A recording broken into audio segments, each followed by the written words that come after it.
এমন কোনো সাপোর্ট নাই চাচা দেন নাই।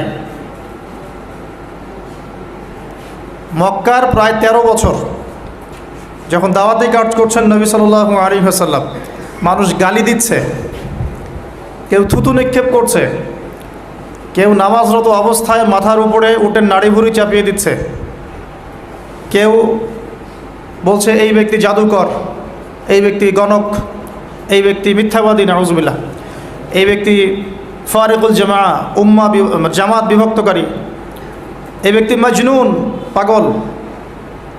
তাকে আগলে রেখেছেন তার চাচা।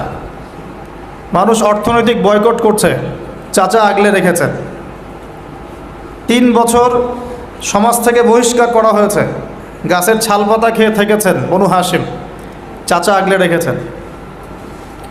চাচা ছোটবেলা থেকে তাকে এত মহব্বত করেছেন, তার ছেলেদেরকে নিয়ে যখন খেতে বসতেন, আমাদের নবী সাল্লাল্লাহু আলাইহি ওয়াসাল্লাম একটু লাজুক ছিলেন, তিনি শোরগোল করতেন না, চুপচাপ খেতেন।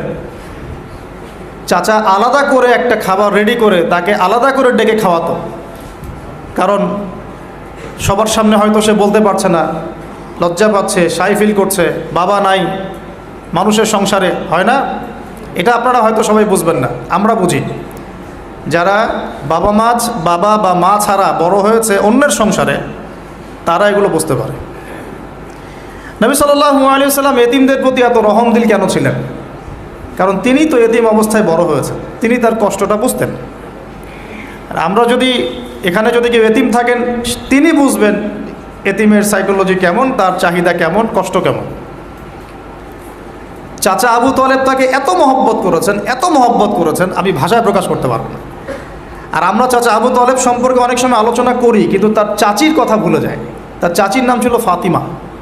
কী নাম ছিল? এই নামে তিনি তার মেয়ের নাম রেখেছেন। এই ফাতিমা, তার চাচি, নবী সাল্লাল্লাহু আলাইহি ওয়াসাল্লামকে আলাদা করে ডেকে খাওয়াতেন, মহব্বত করতেন। তিনি কিন্তু তার সন্তান না, অন্য কারো সন্তান। একজন মেয়ের পক্ষে অন্যের সন্তান মানুষ করা চারটাখানি কথা না। সতীনের সন্তানই সহ্য করতে পারে না।